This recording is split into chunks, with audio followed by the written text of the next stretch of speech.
We are Steve and Jill. Together, we've been buying and reselling land since the 90s. Our data-centric approach leaves our buyers asking, how can you sell it so cheap? Here on the Land Academy Show, We answer that and more. I'm Stephen Jack Butala. And I'm Jill DeWit, and this is the Land Academy Show. This is episode number 2085, and today we're talking about prepping for the 2022 real estate market adjustment. This is step 2, step 5. All this week, Jill and I are talking about it. Today specifically, we're talking about securing a source of equity as your source of capital because you're going to need a ton of money to buy and resell assets next year. Yes, we are prepping for 2025. What did I say? 2022. That's why there's two of us. I want to make sure you're not listening. You know what? Because we've been on the air that long. You could say, whoops, wrong episode. So I think just real quick catch up. You're not nuts. You are in the right place. It is 2025.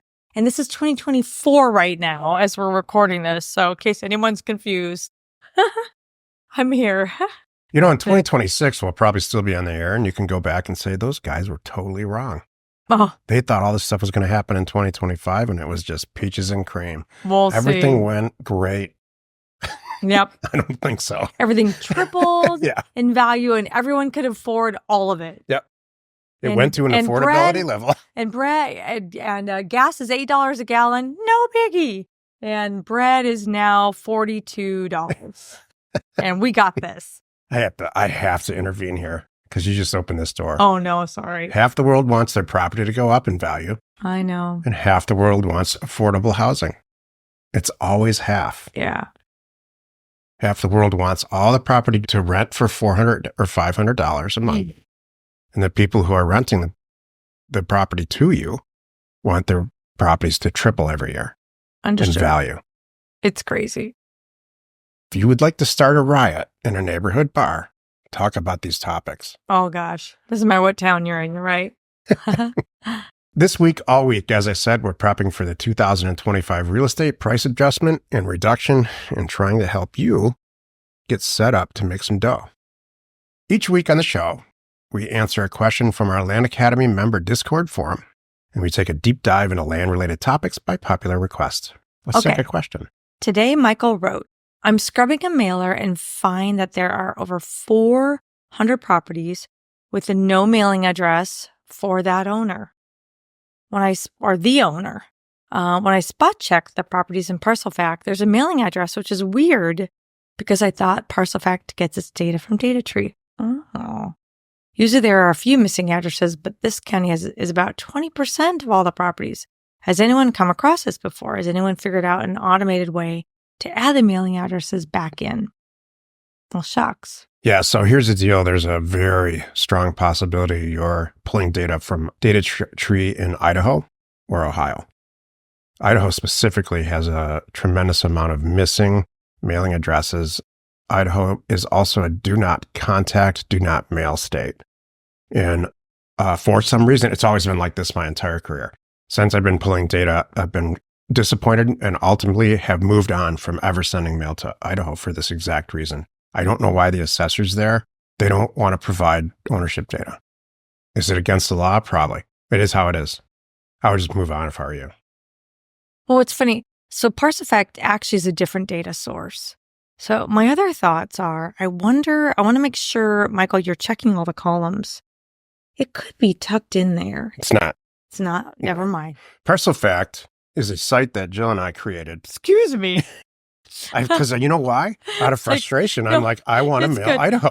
Back off. You are not the data lady. I understand. You know, if Totally get it. Jill ever came to me and said, after I hung up the phone with the seller, which would never happen, this True. is a fictitious Could you scenario. imagine? You did great, babe. You should No. answer the phones What now. she would say, what the hell did you do to that seller? No. And I would say some version of, I don't care, Jill. I don't know. If I hurt that seller's feelings, that's just not my thing anyway. So that's really what this data I thing is. know. I know what you're saying. It's just Out of pure frustration, I have dug around in both of those states in the data sets all over the place, no matter the source, and I can't get what I want. right. So it's not tucked in there. Yeah. No, it's funny though, is we have it in ParcelFact. So it exists. ParcelFact is a site that Jill and I created a lot of years ago. Geez, probably in the teens, 2018 or 19, as a way for us and now all of the Land Academy members to complete due diligence really quickly. Get all the basic stuff that you need to decide whether or not you're going to buy a piece of land within reason. Mm-hmm. It's open to the public too. And so it does have a pretty strong, it's still pretty spotty. The reason that you probably think that ParcelFact in Idaho and Ohio does really well is because no one's looking it up, because no one sends mail to either one of those places because of lack of data. DataTree is it's a First American Title subsidiary, and it's a data aggregator, which we're licensed providers of. Mm-hmm. So just keep going. Michael, that's a great question. It's a fantastic concern. You're going to do great with this. Today's topic, we're preparing for the 2025 inevitable market adjustment for pricing.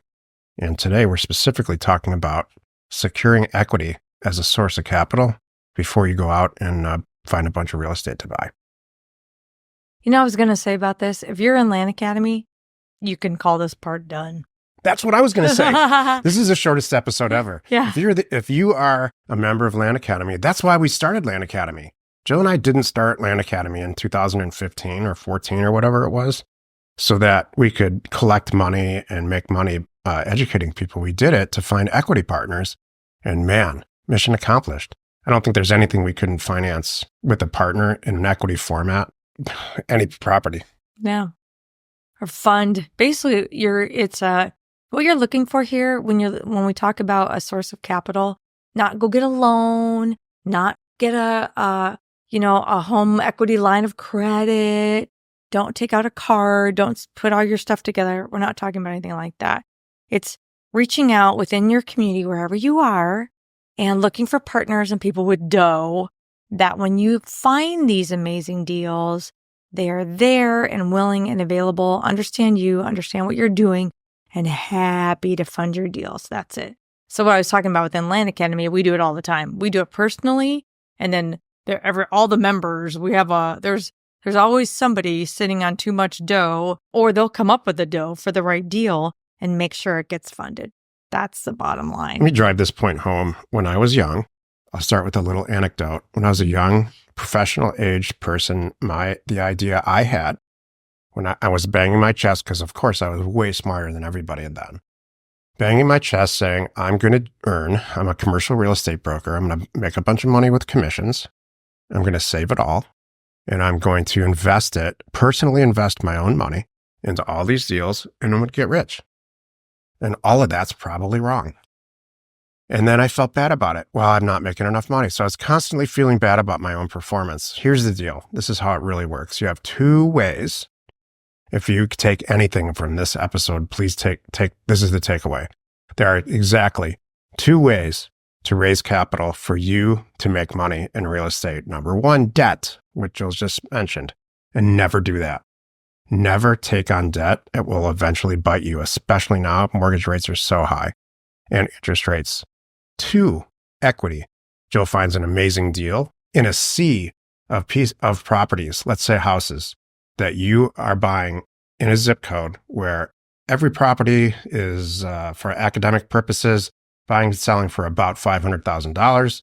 And you, because you're amazing at finding real estate like Jill is, secure a property for about $350,000, $375,000. And you're looking at it and looking at it and looking at it. And you're saying, I can't find anything wrong with this. This must be too good to be true. This happens to us every week, by the way, where you say, I have to buy this, and I have to buy it today before things change. And they change their mind or they whatever. They change their mind, the market changes, whatever. And so you need to have a rich uncle, some version of that, who says, oh my gosh, I'll put the $375 down for you, and we'll split the profit when you resell it next week for $500,000. That's equity financing. You don't go get hard money. You don't come home and tell your wife you're selling all the cars and stuff. Please don't do that. It'll put you into a tailspin and it won't end. You'll always try to be recovering from that. And so equity financing or partnership type based financing, you need to have that kind of set up and be involved in a group where you're not selling anything. You should never have to go to your rich uncle or to, Jill should never have to come to somebody like me They should all be And mentally try to set talk you up. into it. They're real estate investors anyway. They're just looking for great deals. And that real estate investors, seasoned real estate investors like Jill and I, and a ton of people in Land Academy who are older and understand things, have had a ton of experience. Careful there. Are dying for young people. Yeah. Or new people in the industry to bring them deals. Yeah. Older. So let's say experienced. Yeah. I like being old. Well, that makes one of us. What is it that you don't like being old about? It's a girl What's the word? thing. No. Come on. You're smarter than that. I don't like it. I mean, I do. Can we talk about this another time? You get prettier as you get older, Jill. Thanks. And smarter. It's not the same and more as fun guys. to be with and all of that. Thank you. Secure your source of equity. They're all over the place. Land Academy is a built-in source of equity. Join our group. You got it. Join us tomorrow. On Wednesday, we'll talk about step 3. All along the lines this week of what's going to happen in 2025 and how you can prepare for the inevitable market adjustment. And we'll talk about analyzing local markets, AKA driving for dumpsters. Thank you. You are not alone in your real estate ambition. We are Jack and Jill. Information and inspiration to buy undervalued property. We hope you found our content valuable and we appreciate your support. If you have not already, please check out our channel and hit the subscribe button. And your comments and suggestions help us to create the content you're here for. Hitting the like button helps to support our channel's algorithm and gauge your interest for future shows.